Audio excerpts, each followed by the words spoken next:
दोस्तों, क्या आप जानते हैं गीता क्यों पढ़नी चाहिए? क्योंकि जब मन भ्रमित हो, गीता साफ रास्ता दिखाती है। जब हृदय भारी हो, गीता हल्का कर देती है। जब जीवन उलझ जाए, गीता सुलझा देती है। गीता सिर्फ किताब नहीं, जीवन जीने की कला है। गीता पढ़ना मतलब खुद को पहचानना। गीता पढ़ना मतलब अपने डर पर जीत पाना। गीता पढ़ना मतलब अपनी क्षमता समझना। कृष्ण कहते हैं, उठो, जागो, और तब तक मत रुको जब तक लक्ष्य न मिल जाए। गीता आपको बताती है कि कठिन समय दुश्मन नहीं, शिक्षक है। गीता आपको हर चुनौती को अवसर में बदलना सिखाती है। मन अशांत हो तो गीता कहती है, स्थिर हो जाओ, सब ठीक हो जाएगा। गीता मन को दिशा देती है, ताकत देती है। मन कमजोर हो सकता है, पर तुम नहीं। हर समस्या का हल गीता में है। मन काबू में हो तो दुनिया काबू में है। गीता कहती है, जो खुद पर जीत गया, वो दुनिया जीत गया। मन को जीतना सबसे बड़ा युद्ध है, और विजय संभव है, ये गीता का वचन है। गीता डर को खत्म नहीं करती, डर पर विजय दिलाती है। जो गीता पढ़ता है, वह अंदर से अडिग हो जाता है। चिंता कमजोरी का नहीं, भ्रम का परिणाम है।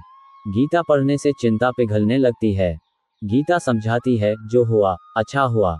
जो हो रहा है, अच्छा हो रहा है। जो होगा, अच्छा ही होगा। गीता दुख को मिटाती नहीं, उसे समझना सिखाती है। दुख आए तो उसे स्वीकार करो, बदल जाएगा। चिंता आए तो गहरी सांस लो, मिट जाएगी। मन भारी हो तो कृष्ण का नाम लो, हल्का हो जाएगा। गीता सिखाती है, कर्म करो, फल की चिंता मत करो। कर्म करो, क्योंकि यही तुम्हारा धर्म है। कर्म ही जीवन का इंजन है, और विश्वास उसकी ऊर्जा। अपनी जिम्मेदारी निभाओ, कृष्ण बाकी संभाल लेंगे। कर्म करने से भविष्य उज्जवल होता है। जो कर्म से भागता है, वह दुख से मिल जाता है। जो कर्म में रम जाता है, वह सुख में जीता है। कर्म करो, बाकी सब कृष्ण पर छोड़ दो। यही गीता का सार है। लक्ष्य बड़ा रखो, मन शांत रखो।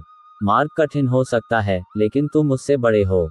लक्ष्य पाने के लिए पहला कदम है खुद पर विश्वास। दूसरा कदम कर्म। तीसरा धैर्य। धैर्यहीन व्यक्ति लक्ष्य से दूर हो जाता है। धैर्यवान व्यक्ति जीत कर ही लौटता है।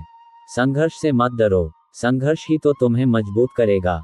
गीता कहती है, विजेता वह नहीं जो कभी गिरा नहीं, बल्कि वह जो हर बार उठ खड़ा हुआ। गीता कहती है, जीवन बहता है नदी की तरह। कोई रोक नहीं सकता, लेकिन दिशा तुम तय कर सकते हो। जीवन में दुख आएंगे, परेशानियां आएंगी, पर तुम्हारा मन शांत रहे तो तूफान भी झुक जाएंगे। गीता का ज्ञान जीवन को सरल बनाता है। तुम वही हो जो तुम सोचते हो। विचार पवित्र हों, जीवन महान होगा। विचार गंदे हों, जीवन उलझ जाएगा। गीता सिखाती है, मन को उच्च विचार दो। गीता रिश्ते निभाना सिखाती है। परिवार के प्रति कर्तव्य ही सबसे बड़ा धर्म है। कृष्ण कहते हैं, सेवा में ही प्रेम है। जब परिवार साथ हो, मन मजबूत हो जाता है। जब आप किसी को दुख पहुंचाते हैं, वह वापस आता है। इसलिए प्रेम दो, शांति दो, दया दो। यही असली धर्म है। परिवार टूटे नहीं, संभालो। रिश्ते कांच जैसे होते हैं, टूटे तो चुभते हैं। अर्जुन बोला, मैं कमजोर हूं। कृष्ण बोले, तुम नहीं, तुम्हारा मन कमजोर है। अर्जुन बोला, मुझे डर लगता है।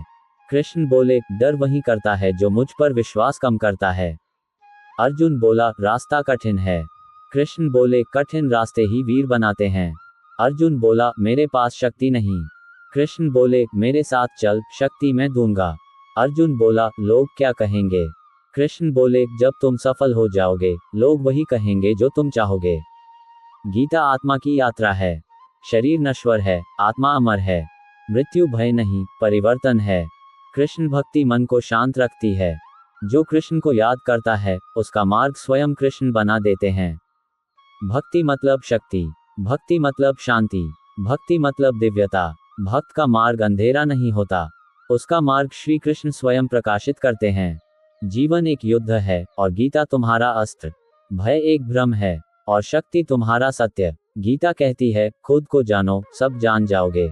जीवन छोटा है लेकिन महान बन सकता है। अपने विचार बदलो, भविष्य बदल जाएगा। अपने कर्म बदलो, भाग्य बदल जाएगा। अंधकार स्थायी नहीं, सुबह अवश्य होगी। जो कृष्ण पर भरोसा करता है, वह कभी अकेला नहीं रह सकता। गीता बताती है कि जीवन में धर्म कर्तव्य क्या है और अधर्म क्या है। जब हम दुविधा में रहते हैं क्या करें क्या न करें। गीता स्पष्ट दिशा देती है कि सही वही है जो स्वार्थ हो, सत्य हो और सबके कल्याण में हो। मन को शांत करने की कला बताती है।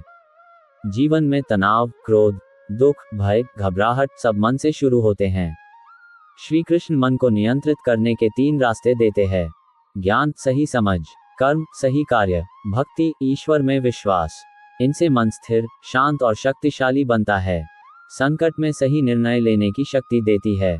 अर्जुन युद्ध भूमि में भ्रमित थे, वैसे ही हम भी अपने जीवन में कई बार निर्णय नहीं ले पाते।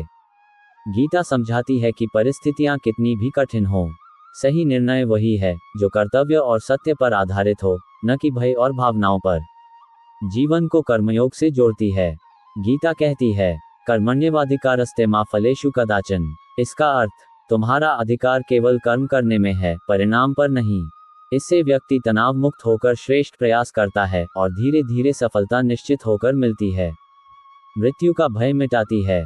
गीता आत्मा के अमर स्वरूप को बताती है। न जायते मर्यते वा कदाचित। आत्मा न जन्म लेती है न मरती है। जब मृत्यु का भय मिटता है तब जीवन में साहस, आत्मविश्वास और निर्भय कर्म शक्ति आती है। रिश्तों और समाज में संतुलन सिखाती है। हरि बताते हैं कि क्रोध, लोभ, अहंकार, ईर्ष्या ये रिश्तों को तोड़ते हैं, लेकिन दया, करुणा, संयम और प्रेम ये जीवन को सुंदर बनाते हैं। गीता व्यक्ति को संतुलित, संयमी और मृदुभाषी बनाती है।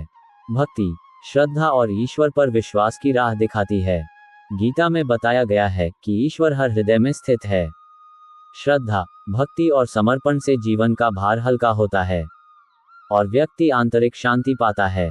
जो व्यक्ति गीता के सिद्धांत अपनाता है, निर्णय शक्तिशाली होता है, व्यवहार संतुलित होता है, लक्ष्य पर फोकस रहता है, हार से टूटता नहीं, सफलता से अहंकारी नहीं बनता। यही गुण उसे महान बनाते हैं। आधुनिक जीवन की हर समस्या का समाधान, तनाव, चिंता, क्रोध, डिप्रेशन, असफलता का डर, रिश्तों में तनाव, धन की चिंता, करियर समस्या, इन सभी का मनोवैज्ञानिक समाधान गीता में मिलता है। इसलिए इसे लाइफ मैनेजमेंट बुक कहा जाता है। संक्षेप में, गीता क्यों पढ़नी चाहिए? क्योंकि यह हमें करता है चमकता सितारा शांत, चमकता सितारा साहसी, चमकता सितारा निर्भय, चमकता सितारा कर्तव्यनिष्ठ, चमकता सितारा सफल, चमकता सितारा आध्यात्मिक और सबसे महत्वपूर्ण, गीता मनुष्य को मनुष्य नहीं, श्रेष्ठ मनुष्य बनना सिखाती है। तो आज से एक वादा करो, चाहे दिन अच्छा हो या बुरा, चाहे लोग साथ हो या न हो, कृष्ण की बातें हर हाल में याद रखना। क्योंकि जिसके जीवन में गीता आ जाए, उसके जीवन में अंधेरा टिक ही नहीं सकता। इस वीडियो में बस इतना ही। मिलते हैं अगले वीडियो में, तब तक के लिए जय श्री कृष्णा, राधे राधे।